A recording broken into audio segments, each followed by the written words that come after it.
Welcome back once again. Merchant of Venice, Act 1, Scene 1, line number 24 to 40.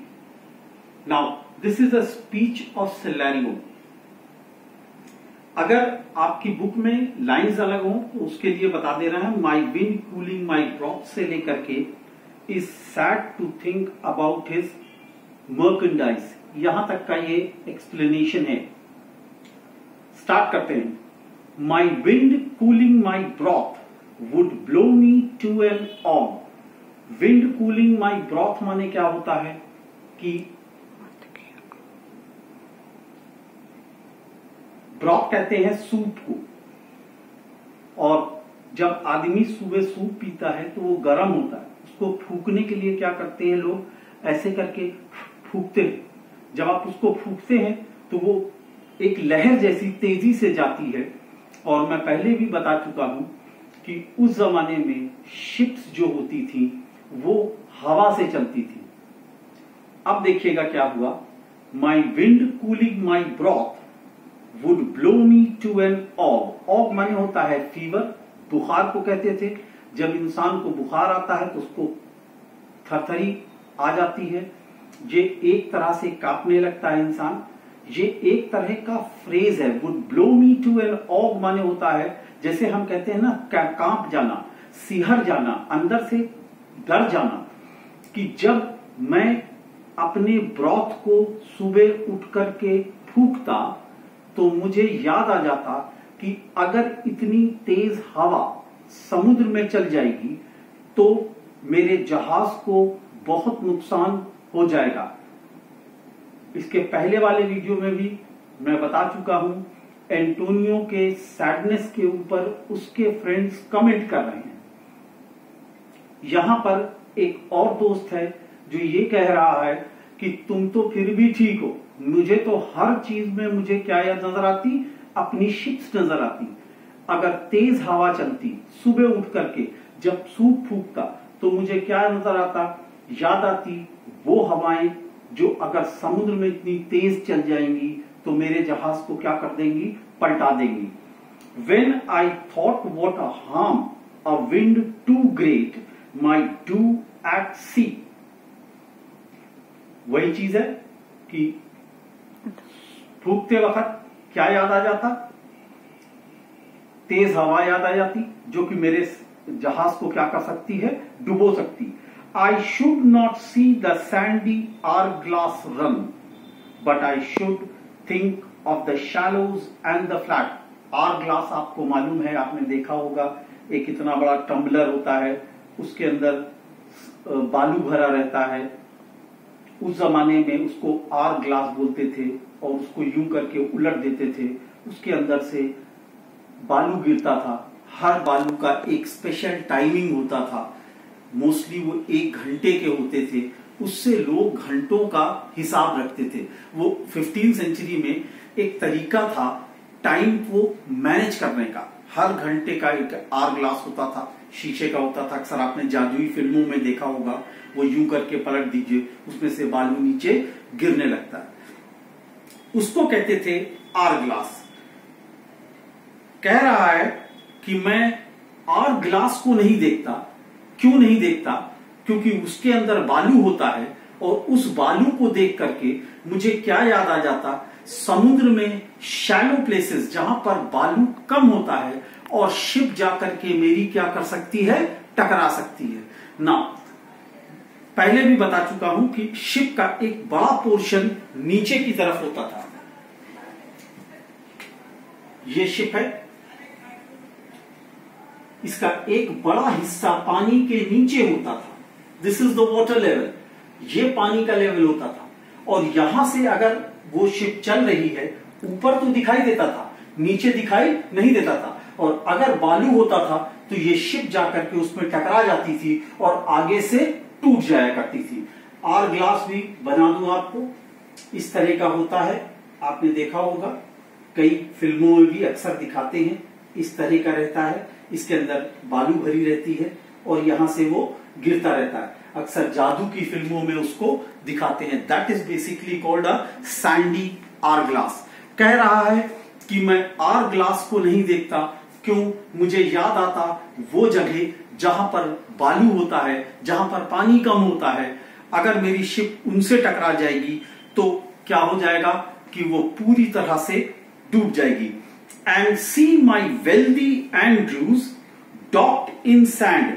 मैंने आपको पहले भी बताया कि यहां पर जो शिप है उसको ये बताया गया था, इसके पहले वाले पैराग्राफ में भी मैंने बताया था कि यहां पर यह बताया जा रहा है कि एंटोनियोस की शिप जो थी वो कोई छोटी मोटी शिप नहीं थी, बड़ी शिप्स थी। यहां पर अगर आपने नहीं देखा हो लिंक में जाके देख लीजिएगा, जो फर्स्ट वीडियो है उसमें दिखाया गया है।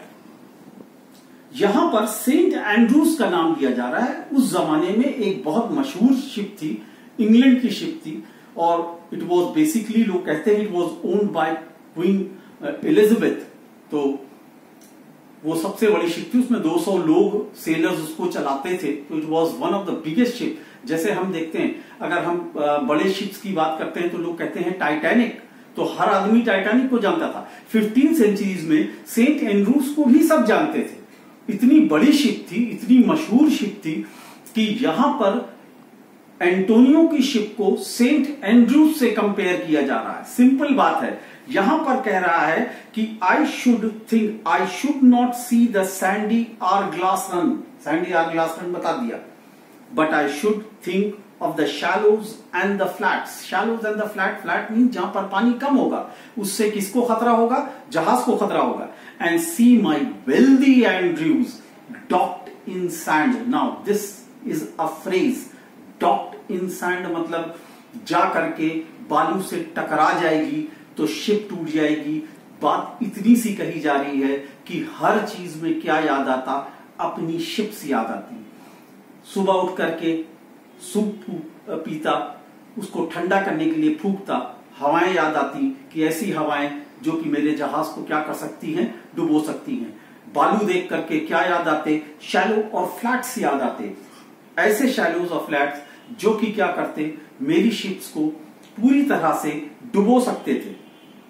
वेलिंग हर हाई टॉप्स लोअर देन हर रिब्स। रिब्स किसे कहते थे? शिप्स के इस पार्ट को रिब कहते थे। रिब मतलब क्या होता है? उस वक्त शिप्स जो होती थी लकड़ी के तख्तों से बनी होती थी, प्लैंक्स से बनी होती थी।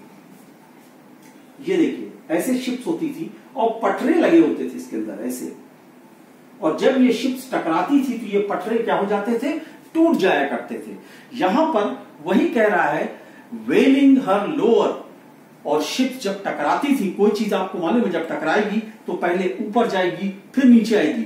हम सब ने टाइटैनिक फिल्म देखी है, उसके अंदर भी जब टाइटैनिक डूबी थी तो सबसे पहले क्या हुई थी? नीचे गई थी ऐसे करके, और फिर ऊपर का हिस्सा आ गया था और फिर वो पूरी शिप्स नीचे चली गई थी।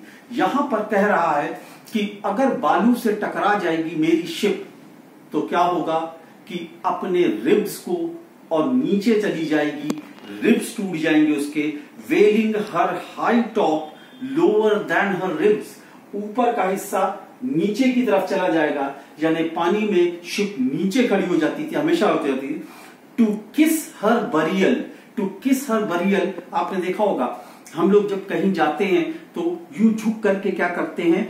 चीजों को चूमते हैं। मंदिर में जाते हैं, मस्जिदों में जाते हैं, इबादत करते हैं, भगवान के सामने जाते हैं, उनकी प्रतिमा के सामने जाते हैं, यूं करके झुकते हैं। यहां पर कह रहा है कि एक बार मेरी शिप अगर बालू से टकरा जाएगी, आगे का हिस्सा टकरा जाएगा तो शिप पूरी क्या हो जाएगी? नीचे की तरफ चली जाएगी। और जिस तरह से हम किसी चीज को झुक करके चूमते हैं, ये शिप अपने ही बरियल को क्या कर लेगी?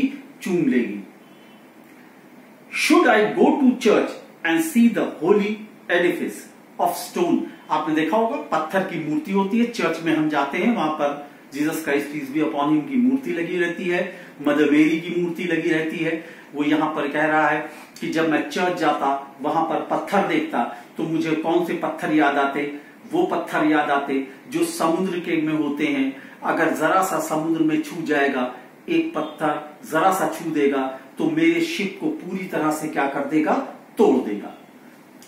पहली चीज।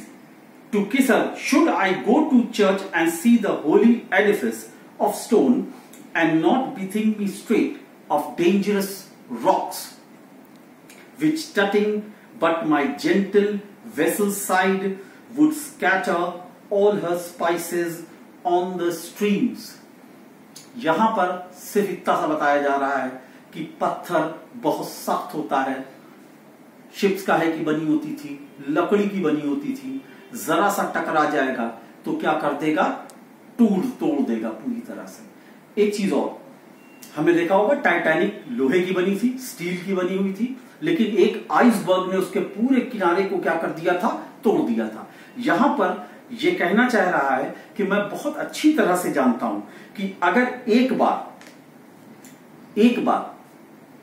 पत्थर मेरे शिप को छू लेगा तो पूरी शिप को क्या कर देगा, तोड़ देगा। Now this is up till here. इसके बाद मैं आपको बता दूंगा 3 चीजों का जिक्र किया गया है, हवा का, सैंड का और रॉक्स का। कैसे नुकसान पहुंचा सकते हैं, ऐसे नुकसान पहुंचा सकते हैं।